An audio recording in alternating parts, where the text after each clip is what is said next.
বিচিগুলা দিচ্ছি না, আর মাটির একটু বালি মাটি, এই স্প্রেটা দিলে পিঁপড়া আসবে না। আমি ভালো করে ঢেকে দিচ্ছি।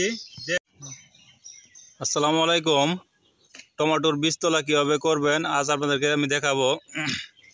প্রথমে আমি প্যাকেটটা কেটে বীজগুলো 6 ঘন্টা পরিমাণ ভিজিয়ে রাখছি। তারপর কার্বনডাজিম গ্রুপের কীটনাশক দিয়ে বীজটাকে শোধন করে নিলাম। যেহেতু বীজে অনেক ওই বীজবাহিত রোগ থাকে, তো এই বীজগুলো শোধন করে নিলে ভালো।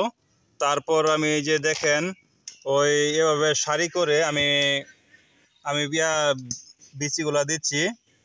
তো আপনারা ওইভাবে দিবেন। তারপর কিন্তু আরও কাজ আছে, কারণ ওই বিচি আমরা দেখা যায় রোপণ করার পর মাটিতে দেখা যায় বিচিগুলা পিঁপড়া নিয়ে যায়। তারপর এই পিঁপড়া নেওয়াতে দেখা যায় আমাদের বিচিগুলো ঠিক মতো ওঠে না। তো আমি কি দিই পিঁপড়ার জন্য সেটা আপনাদের দেখাবো। আর তারপর আরও কি করি আপনারা দেখবেন, থাকুন আমার সাথে।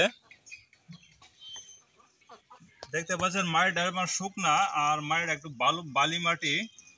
তো এই মাটিটার ভিজে দিই, নয়তো আবার শুকনা হলে বিচিগুলো উঠবে না। আর যাদের মাটিগুলা এঁটেল টাইপের মাটি, ওরা কিন্তু কখনোই এই ভুল করবেন না, ওই পানি দিবেন না। পানি দিলে মাটিগুলা ওই চাপ দিলে আপনার ওই বিচিগুলো উঠবে না। তো আমারটা তো বালু মাটি, তো এই জন্যই কোনো সমস্যা হবে না ইনশাল্লাহ। পাচ্ছেন মিম সাইপারমেথ্রিন গ্রুপ কীটনাশক। যেহেতু টমেটোর বিচি পিঁপড়া নিয়ে যায়, এই জন্য আমি প্রতি লিটারে 2 থেকে 2.5 মিলি হারে দিবেন। আপনি এই যেভাবে স্প্রে দিবেন, এই স্প্রেটা দিলে পিঁপড়া আসবে না। তখন আর এই বিচি যে পিঁপড়া নিয়ে যেত এটা হবে না। ভালো করে স্প্রে দিবেন পুরোটা।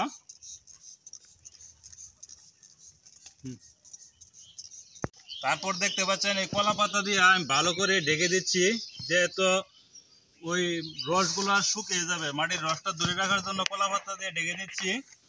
রস না থাকলে তো আবার বিচি উঠবে না, শুকিয়ে যাবে।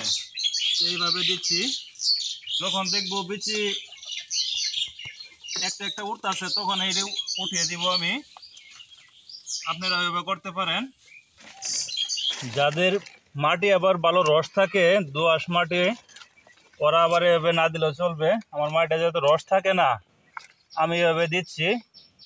তো এই ভিডিওটা যদি আপনাদের ভালো লাগে তাহলে একটি লাইক দিয়ে চ্যানেলটাকে সাবস্ক্রাইব করে রাখবেন। ভিডিওটি কন্টিনিউ করার জন্য আপনাদেরকে অসংখ্য ধন্যবাদ।